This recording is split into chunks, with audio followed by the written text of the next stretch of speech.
पिछले एक वीडियो में मैंने आपको सिखाया कि सीपीआर की टेक्निक का इस्तेमाल करके आप कैसे किसी व्यक्ति की जान बचा सकते हैं। इस वीडियो में हम उसी से ही रिलेटेड एक चीज़ सीखेंगे जिसका नाम है एईडी यानी कि ऑटोमेटेड एक्सटर्नल डिफिब्रिलेटर। ये एक ऐसा डिवाइस है जिसको भी इस्तेमाल करके आप किसी की जान बचा सकते हैं।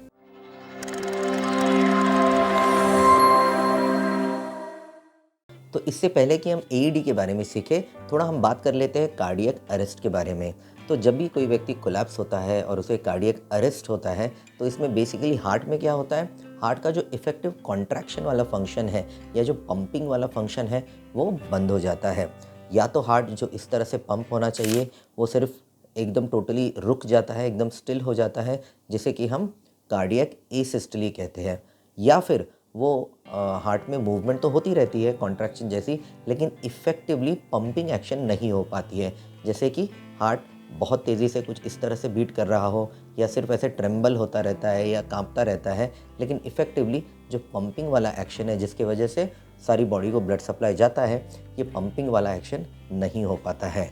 तो जब हार्ट तेज़ी से कॉन्ट्रैक्ट हो रहा है, इस कंडीशन को हम वेंट्रिकुलर टैकीकार्डिया कहते हैं।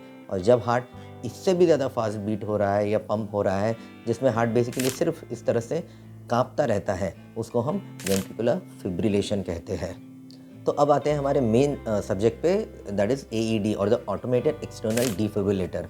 तो ये एईडी एक ऐसा डिवाइस है जो कि हार्ट को शॉक देकर हार्ट का जो एबनॉर्मल रिदम है, जिसमें हार्ट इफेक्टिवली पंप नहीं कर रहा है कार्डियक अरेस्ट के टाइम, इस तरह के एबनॉर्मल हार्ट के सिचुएशन को नॉर्मलाइज करता है, हार्ट के रिदम को नॉर्मल बनाता है, ताकि हार्ट वापस इफेक्टिवली पंप कर सके और हमारे बॉडी को ब्लड सप्लाई शुरू हो सके। तो फिर इस एईडी डिवाइस को कहाँ इस्तेमाल करना चाहिए? तो एईडी डिवाइस जो मैंने आपसे 3 तरह के कार्डियक अरेस्ट डिस्कस किए, यानी कि cardiac asystole, ventricular tachycardia, ventricular fibrillation, इनमें से एसिस्टली जिसमें कि हार्ट टोटली रुका हुआ रहता है, ऐसे सिचुएशन में एईडी काम नहीं करता है। एईडी काम करता है बाकी के कार्डियक अरेस्ट में, यानी कि जब या तो वेंट्रिकुलर टैकीकार्डिया हो रहा हो या वेंट्रिकुलर फिब्रिलेशन हो रहा हो। इन दो सिचुएशन में एईडी हार्ट को शॉक देके इस एबनॉर्मल रिदम को नॉर्मलाइज करके हार्ट का नॉर्मल पंपिंग फंक्शन शुरू कर देता है। तो अब आप मुझे पूछेंगे कि आप लोग जो नॉन मेडिकोज है, जो इस हार्ट के डिटेल्ड रिदम के बारे में नहीं जानते हैं, तो हम लोग कैसे पहचानें कि इस कार्डियक अरेस्ट वाले व्यक्ति को या कोलैप्स हुए व्यक्ति को वेंट्रिकुलर टैकीकार्डिया है, फिब्रिलेशन है या एसिस्टली है? तो इसका सीधा सिंपल आंसर ये है कि ये आप लोगों को आइडेंटिफाई करने की कोई ज़रूरत नहीं है। ये मशीन कम्प्लीटली ऑटोमेटिक है और ये मशीन खुद ही डिटेक्ट करती है कि इस व्यक्ति को किस तरह का हार्ट का रिदम चल रहा है, और अकॉर्डिंगली वो डिसाइड मशीन ही करती है कि इसको शॉक देने की ज़रूरत है या नहीं है। और अगर मशीन के सिस्टम को लगता है कि इसको ऐसे व्यक्ति को शॉक देने की ज़रूरत है, तो ये आपको प्रॉम्प्ट करती है या बताती है एक वॉइस प्रॉम्प्ट्स के द्वारा। और उसके बाद फिर आप अगर मशीन बोलती है कि शॉक देना चाहिए, तो आप शॉक का बटन दबा के ऐसे व्यक्ति के हार्ट को शॉक देके उसके रिदम को नॉर्मल कर सकते हैं। तो अब हम ज़रा इस एईडी डिवाइस को देख लेते हैं। तो एईडी डिवाइस इस तरह के एक बॉक्स या केस में आता है। यहाँ मैं फ़िलिप्स का एईडी डिवाइस यूज़ कर रहा हूँ। इसका जो बॉक्स या कवरिंग है ये रेड कलर का होता है। इसे जब हम ओपन करते हैं तो इसके एक साइड में होता है मेन एईडी डिवाइस। ये जो आपको ग्रे कलर का दिख रहा है, ये मेन एईडी डिवाइस है। और इसके दूसरे साइड में, लेफ़्ट साइड में, आप देख पा रहे हैं कि इसका कुछ इसके इंस्ट्रक्शंस दिए हुए हैं। और इसके नीचे होती है इसकी जो पैड्स होते हैं, जिसको हम इलेक्ट्रोड पैड्स बोलते हैं, जो कि उस व्यक्ति के चेस्ट पे हमें चिपकाने पड़ते हैं। ये इलेक्ट्रोड पैड्स होते हैं। तीसरा इसमें कंपोनेंट होता है इस एईडी डिवाइस की बैटरी। यूजुअली ये बैटरी इस मशीन में लगी हुई रहती है, लेकिन अगर ना लगी रहे तो ये भी इस इंस्ट्रक्शन मैनुअल के नीचे आपको मिल जाएगी। इसको आप सिंपली इसमें एईडी डिवाइस के पीछे वाले जगह में आराम से प्रेस करके फिक्स करके इस मशीन को एक्टिवेट कर सकते हैं। अब हम थोड़ा डिस्कस करेंगे इस एईडी डिवाइस, पर्टिकुलरली इस एईडी डिवाइस के बारे में कि इसमें अलग अलग क्या ये बटन्स आपको नज़र आ रही हैं। तो जैसे आप देख सकते हैं इस डिवाइस में आपको 3 नंबर्स दिख रहे हैं, 1, 2 एंड 3। ये जो 1 नंबर दिख रहा है, इसके बाजू में जो बटन है, ये इसका ऑन ऑफ का बटन है। बहुत सारे एडी डिवाइसेस ऐसे होते हैं जिसमें सिर्फ जैसे ही आप इस बॉक्स को ओपन करते हैं ये डिवाइस ऑटोमेटिकली ऑन हो जाता है, लेकिन अगर ये ऑन नहीं होता है तो इस 1 नंबर के बाजू वाली ग्रीन बटन को दबा के आप इस मशीन को या इस डिवाइस को शुरू कर सकते हैं। अब हम पहले डायरेक्टली 3 नंबर बटन के बारे में बात करेंगे। तो यहाँ जो 3 नंबर के बाजू में बटन है ये शॉक का बटन है। जब भी मशीन आपको प्रॉम्प्ट करती है या बताती है कि प्लीज़ गिव शॉक, तब इस बटन को दबा के आपको शॉक डिलीवर करना पड़ता है। जो 2 नंबर है उसके बाजू की जो बटन है ये बेसिकली हेल्प बटन है। तो सबसे पहले तो हम इस मशीन को ओपन करेंगे। याद रखिए कि जब तक ये एडी का प्रिपरेशन हो रहा है तब तक हमारा जो चेस्ट कंप्रेशन वाला सीपीआर है वो चलता रहना चाहिए। तो यहाँ मैंने इस एडी मशीन को ओपन किया है। तो सबसे पहले इस मशीन को शुरू करने के लिए ये ग्रीन वाला बटन दबाना है हमने। Plug in pads connector. Attach pads to bare skin exactly as shown. देखिए इसमें सारे इंस्ट्रक्शंस हैं। वो मुझे बोल रहे हैं कि ये जो कनेक्टर है पैड्स का वो इस मशीन को मैंने कनेक्ट करना है। मशीन के इधर एक सॉकेट है, इस सॉकेट में डालना है मुझे। Attach pads to bare skin exactly as shown. ये मैंने कनेक्ट कर दिया है। तो अभी हम ये जो इलेक्ट्रोड पैड्स है ये निकाल रहे हैं इसमें से और इसको हमें इसके चेस्ट पे लगानी है। अब मैं इसको ओपन कर रहा हूँ चेस्ट को। ये चेस्ट पूरी तरह से ओपन हो गई है। मैंने देख लिया कि ये चेस्ट ड्राई है, ज़्यादा हेयरी नहीं है, तो इसके लिए अप्रोप्रिएट है। इसके बाद ये जो स्टिकर्स है जिसको हम इलेक्ट्रोड पैड्स बोलते हैं, इसके ऊपर एक फ़ोटो होता है जिसमें इसका एग्जैक्ट लोकेशन कहाँ चिपकाना है इसमें ऑलरेडी लिखा हुआ रहता है। तो इसे जैसे लेफ़्ट चेस्ट के नीचे चिपकाना है ऐसे हॉरिजॉन्टल पोजीशन में, तो इसको मैं इधर चिपकाऊंगा। उसी तरह ये जो दूसरा इलेक्ट्रोड पैड है इसमें फ़ोटो में दिया गया है कि इसको राइट चेस्ट के ऊपरी हिस्से में चिपकाना है, तो इसको मैं राइट चेस्ट के ऊपरी हिस्से में चिपकाऊंगा। क्योंकि ये एक डमी है, असली इंसान नहीं है जो रबड़ का बना हुआ है, तो ये इलेक्ट्रिक करंट कंडक्ट नहीं करेगा। तो उसको डेमोन्स्ट्रेट करने के लिए मैं इसके ऊपर एक कवर डालता हूँ जो इलेक्ट्रिसिटी कंडक्ट करेगा, जिसकी वजह से मैं आपको प्रॉपरली डेमोन्स्ट्रेट कर पाऊँगा। याद रखिए ये सिर्फ डेमोन्स्ट्रेशन के लिए है। असली इंसान में करते समय आपको ये डायरेक्टली बॉडी पे कनेक्ट करना है। ये ऐसा शीट है जिसमें इलेक्ट्रिसिटी कंडक्ट करने के लिए एक स्ट्रिप है, जिस वजह से ये डेमोन्स्ट्रेशन प्रॉपर हो पाएगा। Stay clear of patient. Analyzing heart rhythm. Machine ने बोला स्टे क्लियर फ्रॉम पेशेंट और वो Stay clear of patient. Heart rhythm analyse कर रही है। Heart rhythm. तब हमें सीपीआर रोक देना है ऐसे वक्त पे। Shock advised. Stay clear of patient. Press the flashing orange button now. Machine ने कहा है कि इसमें जो ऑरेंज बटन फ्लैश हो रही है उसको Flashing orange button now. Click करना है। ये फ्लैशिंग ऑरेंज बटन है, इससे शॉक लगेगा। Press the flashing orange button now. Shock delivered. Shock deliver हो गया है।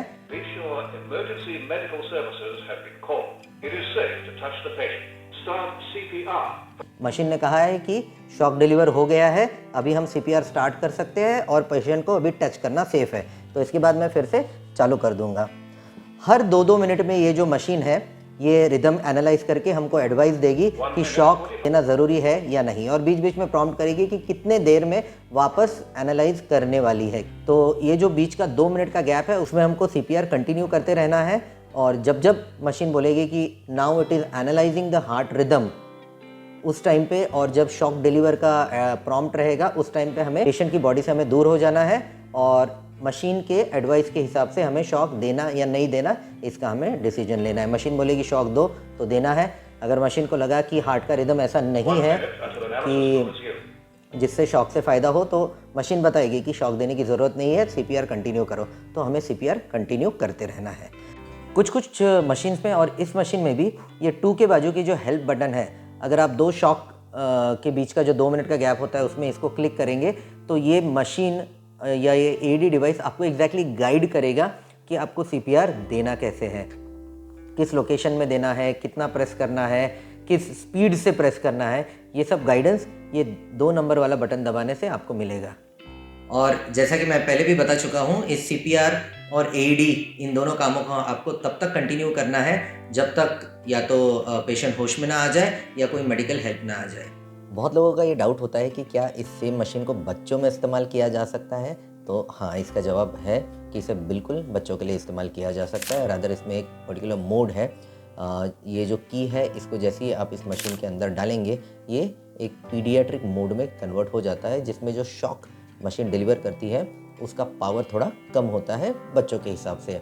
तो यूजुअली अगर बच्चे की उम्र 1 साल से ऊपर है तो इस सेम डिवाइस को बच्चों के लिए भी इस्तेमाल किया जा सकता है।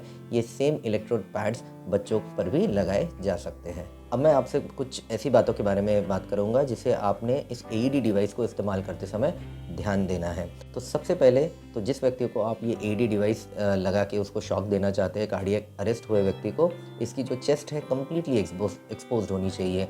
ऊपर के जो कपड़े हैं कम्प्लीटली निकाल लेने हैं आपने, चेस्ट ड्राई होनी चाहिए। दूसरा, शॉक देने के वक्त आपने खुद पानी के कांटेक्ट में या किसी मेटालिक सरफेस के कांटेक्ट में नहीं रहना चाहिए, स्पेशली अगर सेम पानी या मेटालिक सरफेस उस पेशेंट के साथ भी जुड़ी हुई है तो, क्योंकि जैसे ही उसको शॉक लगेगा इस मेटालिक सरफेस या पानी से आपको भी शॉक लग सकता है।